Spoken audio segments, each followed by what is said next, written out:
Keď som bol dieťa, tak vždycky som chcel pracovať s ľuďmi, pretože mám rád ľudí, som priateľský a vždycky som cítil, že práca s ľuďmi to je presne to, čo hľadám, takže sa mi to splnilo od detstva.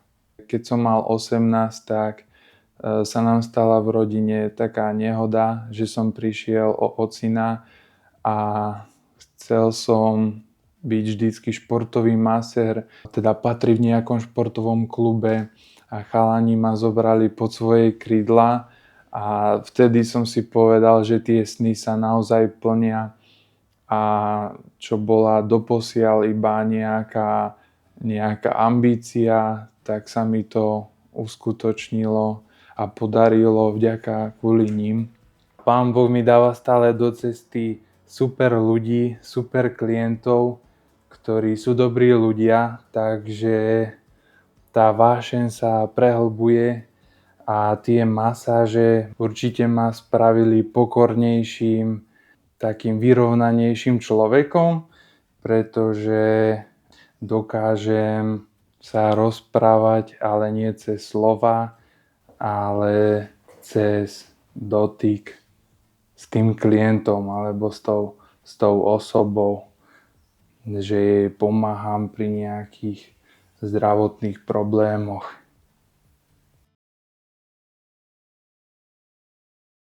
Vítam vás, milí diváci, pri sledovaní série Fabulo Story of My Passion, v ktorej prinášame príbehy masérov, fyzioterapeutov a ďalších odborníkov, ktorí svoju prácu robia s vášňou a odhodlaním.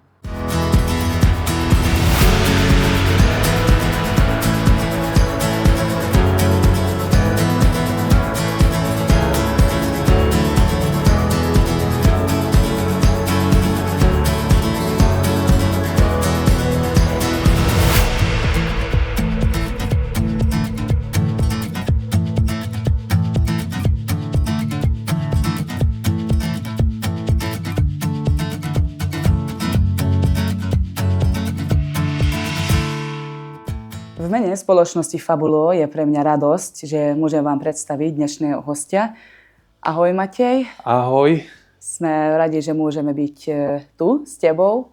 Na začiatku začneme tým, že sa predstavíš našim divákom, kto si a čo ťa najviac charakterizuje pri tvojej práci. Tak ahojte všetci, moje meno je Matej Vasilišin. Pochádzam z Turčianskych Teplíc, mám 24 rokov, som profesionálnym masérom a venujem sa športovým masážam najčastejšie.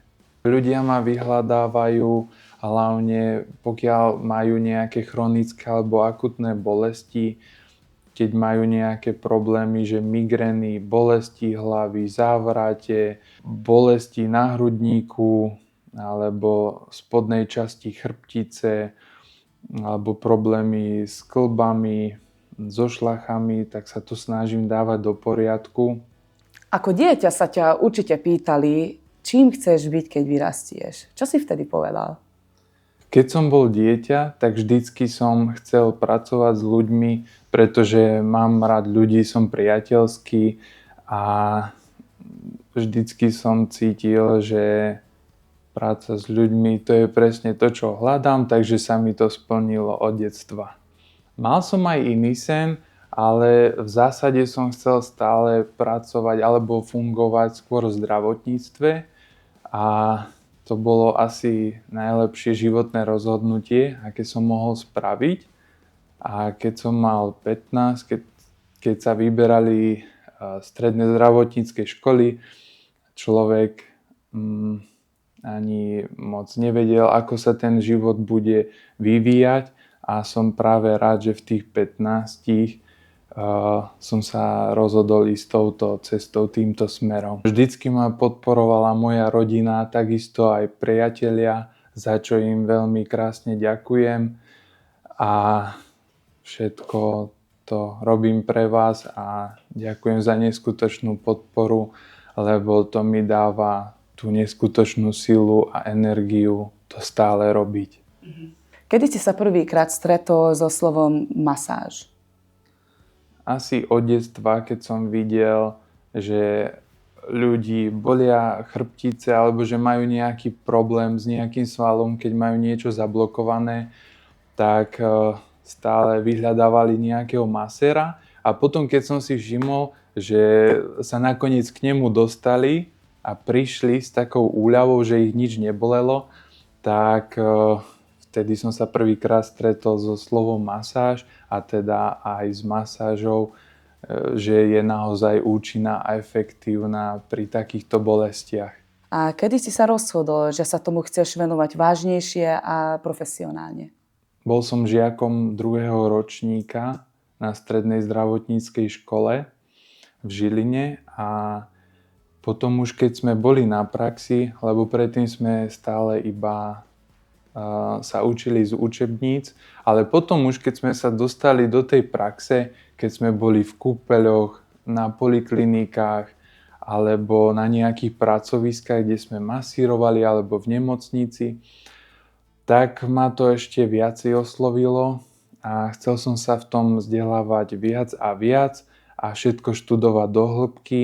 Takže to bol ten impuls, to bol ten stimul, ktorý ma priviedol k tomu sa ešte viacej a ďalej rozvíjať v tejto oblasti.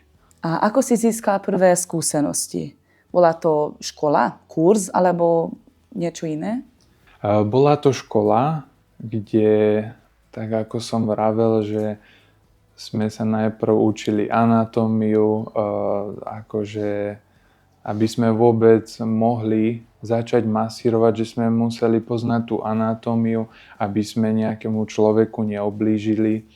Takže sme ako medzi sebou dávali a prijímali tú masáž a jasné pod profesionálnym dozorom, pod profesormi a učiteľmi tých masáží, aby sme to všetko robili korektne. Bol niekto, kto ťa motivoval alebo bol pre teba vzorom? Mojím obrovským vzorom je určite Roman Hula a Martin Milan. Určite im dávam obrovský big up, pretože keď som mal 18, tak sa nám stala v rodine taká nehoda, že som prišiel o ocina a chcel som byť vždycky športový masér, nejaký športový klub, teda patrí v nejakom športovom klube a chalani ma zobrali pod svoje krídla a vtedy som si povedal, že tie sny sa naozaj plnia a čo bola doposiaľ iba nejaká ambícia, tak sa mi to uskutočnilo a podarilo vďaka kvôli ním. A z tej masérskej stránky určite Jaroslav Grunza a Robert Michalka. Ako každý iný masér, oni sú pre mňa veľmi inšpiratívni ľudia, či už ako profesionáli, takisto sú aj ľudia takí perfektní a som veľmi vďačný, že som ich spoznal na svojej ceste. Do odboru si vstúpil dosť mladý a rýchlo postupoval. Organizoval si aj súťaž Národné majstrovstvá Slovenska v masáži, stal si sa členom Slovenskej masérskej asociácie. Mal si niekedy pocit, že musíš dokazovať viac len preto, že si mladý? Určite bolo ťažšie sa presadiť ako mladý človek, ako mladý masér nejakým ľuďom, ale hlavne keď som videl tie úsmevy tých klientov po tej terapii, po tej masáži, a tak to bol taký hnací motor a tá sila, ktorá ma stále hnala vpred. Všetko to, ako mi to oni vysvetlili, že sa tak dlho trápili s nejakým problémom a ja som im dokázal pomôcť, tak to bola tá sila, tá energia, ktorá ma hnala vpred. Sice začínal som od nejakých 15, snažil som sa konzistentne pracovať stále, aby som niečo dokázal nie niekomu druhému, ale samému sebe, že to ide, aj keď je človek v takom mladom veku. A v čom sa líši? Alebo je vôbec rozdiel medzi bežnou masážou a masážou na tých súťažiach? Na tých masérských podujatiach tam sa zrazu zastaví čas. Keď sa zavolá vaše meno, keď vstúpite do tej svojej kategórie, zrazu sa spomalí čas. A to je to krásne, že aj s tým modelom, s tým figurantom, ktorého masírujete, zrazu sa musíte na každý jeden detail toho hmatu sústrediť a predviesť ho čo v najlepšej možnej forme. A tie súťaže sú strašne krásne v tom, že sú tam tí ľudia, ale oproti tomu, keď je napríklad človek v nejakom masérskom štúdiu alebo na nejakej klinike a tam masíruje, tak ani moc nevidí, nedokáže sa inšpirovať, má to svoje know-how, ale na tých súťažiach je to skôr také otvorenejšie, že také viacej priateľskejšie, že taká atmosféra tam panuje. Pamätáš sa na nejaký moment z tých súťaží, ktorý ti zostalo silnejšie v pamäti, negatívne alebo pozitívne? Určite by som vyzdvihol majstrovstva sveta v Dánsku. To bol najväčší deň v mojom živote, kde sa stretlo toľko krásnych a profesionálnych masérov z každého kútu sveta, že naozaj a tam nebolo treba ani slova, ale stačí, keď to človek videl, že toľko získal tej inšpirácie. A to bol naozaj nádherný deň, na ktorý veľmi rád spomínam a ktorý mi ostal hlboko v pamäti. Podľa teba takéto podujatia ako môžu ovplyvniť ďalšiu činnosť masérov? Tak určite je to zdokonalovanie tých samotných služieb, lebo keď to napríklad aj ohodnotí odborná porota, špecialisti v tej danej kategórii, tak dokáže zistiť napríklad, kde má človek nejaké nedostatky. Napríklad u vysokých ľudí je to v takej forme, že ergonomia je trošku horšia, lebo sa napríklad často zohýnajú a vlastne oni si aj tým ničia ten chrbát. Takže táto odborná porota vie aj posúdiť, že či je tá masáž vhodná aj na ten stav, ale najdôležitejšia zo všetkého je anamnéza. Hej. Či už nejakú lekárskú správu, určite ju treba sa na všetko popýtať, od operácií, zranenia, užívania nejakých liekov alebo takýchto vecí, aby si bol naozaj človek 100% istý, že môže niečo vykonávať, nejakú terapiu bez toho, aby niekomu uškodil.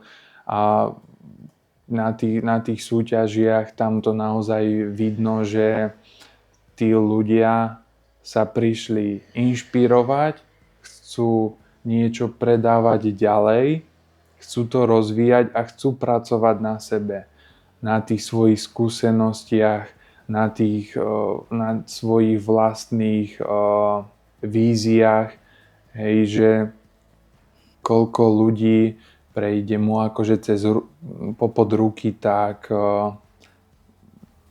dokáže byť o mnoho ostreľanejší profík v odbore. Je veľmi inšpirujúce počuť, že ako vášnou rozprávaš o tvojej práci. Ale teraz by sme chceli priblížiť divákom, že čo ty robíš v praxi, tak ideme na to.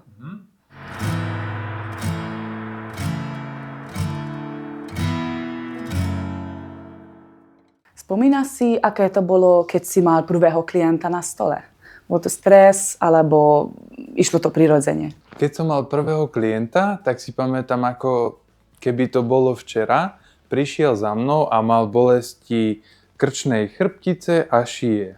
Tak sme museli presne spraviť masáž na krčnú chrbticu a šíjové svalstvo, lebo ono má tendenciu sa rýchlo skrátiť kvôli napríklad otvorenému oknu, prievanu alebo klimatizácii. Cez leto je to najhoršie, čo môže byť, keď je krčná chrbtica vystavená klimatizácii, pretože tie svaly majú tendenciu sa rýchlo skrátiť kvôli tomu. Takže sme to rozmasírovali a on mal v kuse migrény, ale po tej masáži sa mu uľavilo na dlhú dobu. A teraz, keď pracuješ, na čo najviac sústredíš? Na techniku, reakciu klientu alebo niečo iné? Určite komunikujem non-stop s klientom, aby som zistil, že aké sú jeho pocity, či sa mu pohodlne leží, že či je všetko v poriadku, či ho niečo netlačí alebo neobmedzuje, lebo ja potrebujem dosiahnuť to, aby sa mi úplne uvoľnil. Aby prišiel, aby nebol z toho vystresovaný, keď bude odchádzať odtiaľto, ale práve naopak, aby celkovo uvoľnený prišiel. A potom určite na ten zdravotný stav, keď si zistím tú podrobnú anamnézu od neho, tak potom už viem, s čím treba pracovať, na ktorú partiu sa treba sústrediť a potom ju uvoľniť. Mohol by si povedať, v čom sa líši táto špecializácia oproti klasickej masáži? Športová masáž je charakterizovaná a rozdelená do dvoch kategórií. Podáva sa buď pred športovým výkonom alebo po športovom výkone. Pred športovým výkonom musíme tie svaly aktivovať na nejakú fyzickú záťaž, takže tam robíme plynulé hmaty s tým cieľom, že musíme aktivovať centrálny nervový systém a stimulovať svaly na to, že sa ide niečo diať. Takže my musíme robiť sériu takých rýchlych hmatov, aby sme to dokázali uvoľniť. Hej, môžeme to striedať.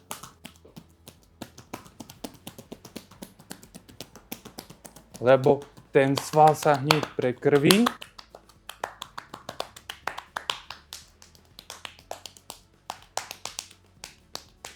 A my okolo toho svalu vznikne začervenanie a musí to byť séria rýchlych hmatov. Robí sa to napríklad na horné končatiny, na ruky, na nohy, na chrbát. Ale po športovom výkone tam sa to rozdeľuje tak, že už keď je po tom športovom výkone, po tom zápase, po tom preteku, tak príde si človek oddychnúť, úplne vypnúť. Áno, dneska som to zvládol, odbehol som maratón, ale mám úplne rozbitý chrbát a nohy. Môžeme vyvinúť silné, pomalé hmaty, ktoré presne smerujú tam, kde potrebujeme a pekne sa sústredíme na to telo ako na celok. Môžeme prechádzať aj na horné končatiny, takisto potom môžeme uvoľniť bedrové kĺby, sedacie svaly spoločne aj s nohami. Môžeme takisto aj robiť jemné stretchingy. Podľa teba, ako ovplyvní masáž človeka fyzicky a psychicky? Je veľmi rýchla, ubehaná, hektická doba a človek si vyberá svojho terapeuta na nejakom základe. Potrebuje si oddychnúť, má toho veľa v práci, neposlúchajú ho deti, alebo má nejaké starosti ohľadne hocičo, čo sa mu deje v živote, takže veľmi dôležité je to, aby si aj telo oddychlo, ale takisto aj myseľ. Aby keď sa postaví z toho masážneho lehátka s úsmevom, tak to je ten najväčší dar, ako maséri môžeme dostať. A zmenilo ťa masáž aj ako človeka? Pán Boh mi dáva stále do cesty super ľudí, super klientov, ktorí sú dobrí ľudia, takže tá vášeň sa prehlbuje a tie masáže určite ma spravili pokornejším, takým vyrovnanejším človekom, pretože dokážem sa rozprávať, ale nie cez slova, ale cez dotyk s tým klientom alebo s tou osobou, že jej pomáham pri nejakých zdravotných problémoch.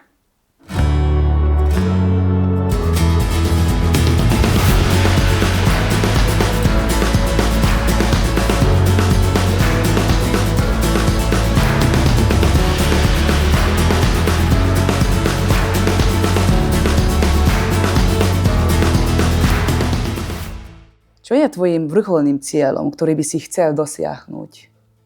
Pomáhať ľuďom so všetkou pokorou a s úctou, tak ako som do toho pochodil majstrovstva sveta alebo medzinárodné súťaže a to ma naučilo obrovskej pokore a k rešpektu ku každému človeku. A hlavne to treba dokazovať nie niekomu druhému, ale iba samému sebe, že to ide, že sa to dá, keď človek na tom pilne a zodpovedne pracuje.